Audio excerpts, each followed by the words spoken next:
gbogbo ẹni tó gba ìpè àdúrà wọn gbà ó yá pariwo Allahu Akbar. Allahu Akbar.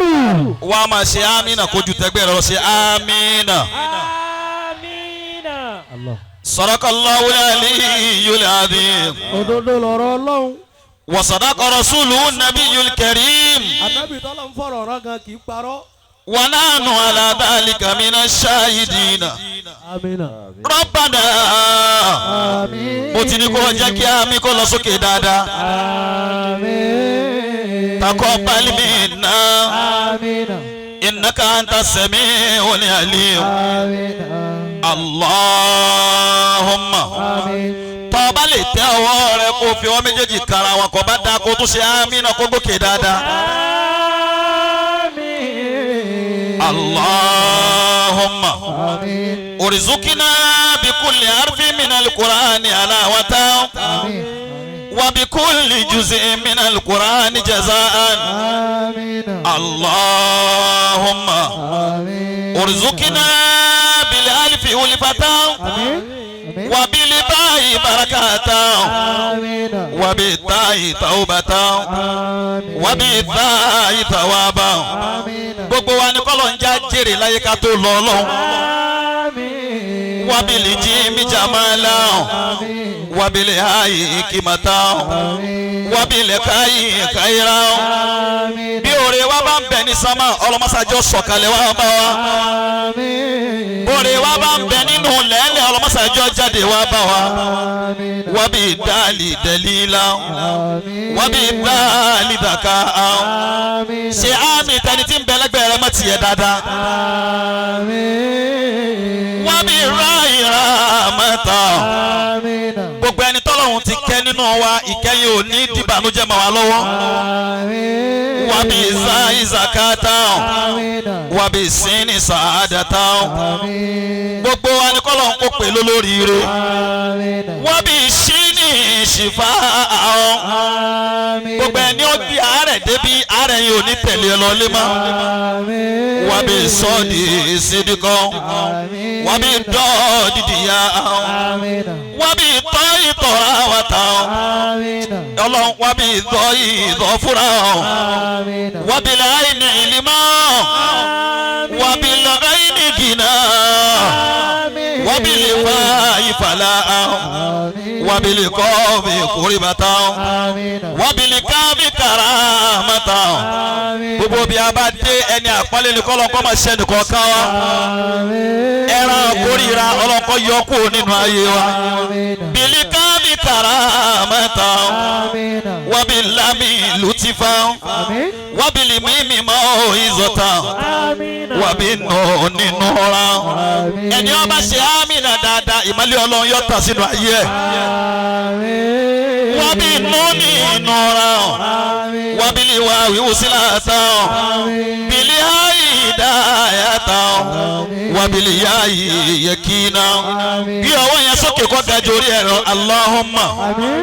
anfa'na bil Qur'anil azim. Àmín. warfa'na bil ayati wa dhikril hakim. Àmín. ọlọ́run taqabbal minna qira'atana. Àmín. tajawaz anna ma kana fi tilawatil Qur'ani Àmín. min khata'in Àmín. aw nisyani Àmín. aw ta'rifi kalimatin an mawadi'iha Àmín. aw takdimin Àmín. aw ta'kirin Àmín. aw ziyadatin Àmín. aw nuqsanin Àmín. aw ta'wilin ala ghairi ma anzaltahu alayhi. Àmín. gbogbo ẹni tí ń ṣe iyèméjì gbádùn àwọn òní gbà ọlọmọsàjádùn àrẹ ọgbà. Àmín. àwòrán ìbín àwòṣàkín Àmín. àwòṣàwín. Àmín. gbogbo ẹni tí ń ṣeré nígbà tá ń ka Kùránì lọ́wọ́ ọlọ́mọ wo bẹ̀. Àmín. má wo tèrè tí ń ṣe jẹ́kádùn àrẹ ọgbà ní ọlọ́run. Àmín. àwòṣàwín Àmín. àwòṣù ìlẹ̀hání Àmín. àwòtàjìlì dàtìláwàtìlì Kùránì Àmín. àwòkàsílìn Àmín. àwòsùrẹ́àtì Àmín. àwòzẹ́yìgì lìsání Àmín. àwòkíbí bìgẹ́rì wòkófin Àmín. àwòìdìgámi bìgẹ́rì múdìgámi Àmín. àwòìdìhárí bìgẹ́rì bàyání Àmín. أو مد أو تشديد أو همزة أو جزم أو إعراب بغير ما كتبه أو قلة رغبة والرهبة عند آيات الرحمة وآيات العذاب جاكي آمي يقول له سوكي دادا فاقبي لنا ربنا واكتبنا مع الشاهدين اغفر لنا ẹ̀ṣẹ̀ tá a bá ṣẹ̀ tádùá wo òfin ní gbà Ọlọ́run kó foríjì wọn Ọlọ́run ẹ̀ṣẹ̀ tí wọ́n ṣẹ̀ sí wa lọ́rùn tádùá wo òfin ní gbà Ọlọ́run kó foríjì wọn Ọlọ́run ẹ̀ṣẹ̀ tá a máa má ṣẹ̀ tádùá wo òfin ní gbà Ọlọ́run kó foríjì wọn Ọlọ́run èyí tá a máa má ṣẹ̀ tí wọ́n ṣẹ̀ sí wa lọ́rùn Ọlọ́run mọ́sá foríjì wọn Ọlọ́run اغفر لنا ربنا واكتبنا مع الشاهدين اللهم نور قلوبنا بالقرآن وزين أخلاقنا بالقرآن قرآن تاكي ọlọmọsàájò ṣiṣẹ́ nínú ayé wa gbogbo ẹni ó sunkún dáàyè yìí kọ́rẹ́rìn lọ́lé ní Ọlọ́run kọ́wọ́lá alukùránì tàkì wọlá ayé tó ti jẹ́ láyé wọlá ayé àwọn tí wọ́n ń ké lọ́wọ́lọ́wọ́ báyìí wọlá ayé àwọn tí wọ́n ń ké méjì lójúmọ́ wọlá ayé àwọn tí wọ́n ń ké mẹ́ta lójúmọ́ wọlá ayé àwọn tí wọ́n ń ké ọ̀kan lójúmọ́ má jẹ́ ó ṣẹ́kù ẹnìkan nínú wa tádùá rẹ̀ ò ní gbà zayyini alaqana bil Qur'ani najina minan nari bil Qur'ani gbogbo tí ń jẹ́ iná ayé iná ọmọ ọlọ́mọ fi jọ ẹnì kọ̀ọ̀kan wa najina minan nari bil Qur'ani iná tí ń bẹ lọ́dọ̀ rẹ̀ Ọlọ́run ọlọ́mọ fi jọ ẹnì kọ̀ọ̀kan wa iná ọmọ ọlọ́mọ fi jọ ẹnì kọ̀ọ̀kan wa iná ayé ọlọ́mọ fi jọ ẹnì kọ̀ọ̀kan wa iná tàlkìyàmà ọlọ́mọ fi jọ ẹnì kọ̀ọ̀kan wa najina minan nari bil Qur'ani wadkhilna bil jannati bil Qur'ani Ọlọ́run Allahumma ij'alil Qur'ana lana fid dunya qarina wa fil qabri munisa wa ala sirati nura wa fil jannati rafiqa wa minan nari sitran wa hijaba wa ila al khairati kulliha dalila fakitubuna ala tamami gbogbo tó bá dínkù nínú Al-Qur'ani ta ké ọlọ́mọjú kò fún wọn lọ fakitubuna ala tamami báwa kọ́ kalẹ̀ ike Al-Qur'ani yẹn ó pé dáadáa báwa kọ́ sínú èyí táwọn màláíkà tí wọ́n ń ṣe lọ́dọ̀ rẹ̀ Ọlọ́run fakitubuna ala tamami warzuqna adam bil qalbi wal lisani wa bil khairi was saadati bí wọ́n bá ń polórí ire láyé Ọlọ́run fi wá sínú wọn bí wọ́n bá ń polórí ibu láyé Ọlọ́run fowókọ̀ wá sínú wọn wal basharati minal imani wa sallallahu ta'ala ala khairi khalqi mọ́bí àrílò tẹ́bẹ̀ wà nùrí àríṣẹ́ sayyidina wa maulana muhammadin ṣe sallallahu alayhi wa sallam kó lókè dáadáa jẹ́ kí anábọ̀ muhammad gbọ́hùn rẹ̀ ní madina wí ẹ̀yọ ọ̀kan sí kí malẹ̀ anábì kọ́ sẹ́yọ nínú ayé rẹ̀ wàhálà alẹ́ wasabe wasalama tẹsílẹ̀mà kẹ́bíra ọ̀yá wí tẹ̀lé mi lẹ́ẹ̀kan náà wípé Allahu mo sáré wá sẹ́nu ọ̀nà rẹ̀. Olúwa mo sáré wá sẹ́nu ọ̀nà rẹ̀.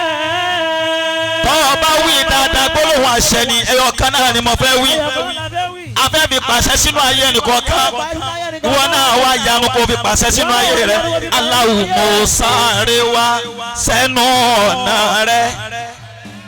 Olúwa mo sáré wá sẹ́nu ọ̀nà rẹ. ó wí dáadáa Allahu mo sáré wá o sẹ́nu ọ̀nà rẹ.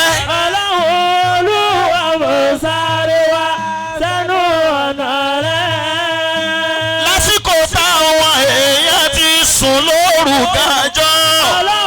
lásìkò táwọn èèyàn ti sùn lóru gànjọ́.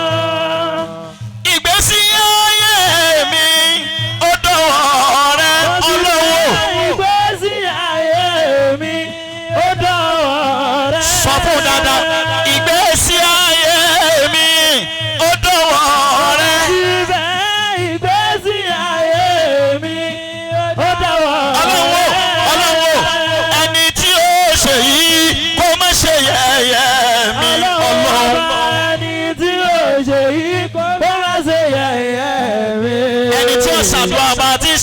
ọlọ́mọdé ọ̀rẹ́rìn ìwọ ọlọ́run ẹni tí ọ̀bẹ lọ́n bá ti ń bẹ lọ́n ọlọ́mọdé ọ̀rẹ́rìn ìwọ ọlọ́run ọlọ́run wo mo tuntun wí ẹni tí yóò ṣe yìí kó má ṣe yẹ̀yẹ́ mi. ẹni tí yóò ṣe yìí kó má ṣe yẹ̀yẹ́ mi. ìwọ ọlọ́run torí ìrètí pípẹ́ ó ń dọ̀kan láàmú ọlọ́run. ìrètí pípẹ́ ó ń dọ̀kan láàmú. Sukudu Naija tètè wá gbà dúrà mi o. Ẹgbẹ́ wọn ti gbà. Ọlọ́run afẹ́rẹ́ tí wọ́n wọlé yìí. Alọ́sọ̀rọ̀. Aláwo mo sáré wá sẹ́nu ọ̀nà rẹ̀. Ọlọ́run Olúwa mo sáré wá sẹ́nu ọ̀nà rẹ̀. Lásìkò táwọn èèyàn ti sùn lórúkàjọ́. Lásìkò táwọn èèyàn ti sùn lórúkàjọ́. Ìgbésí ayé mi ó dọ̀wọ́ rẹ. Ọlọ́run ọba ìgbésí ayé mi ó dọ̀wọ́ rẹ. Ẹni tí ó ṣe yìí kó má ṣe yẹ̀yẹ́ mi ọlọ́run. Ẹni tí ó ṣe yìí kó má ṣe yẹ̀yẹ́ mi. Allah ìrètí pípẹ́ ó ń dọ̀kan láàmú ọlọ́run. Ìrètí pípẹ́ ó dọ̀kan láàmú.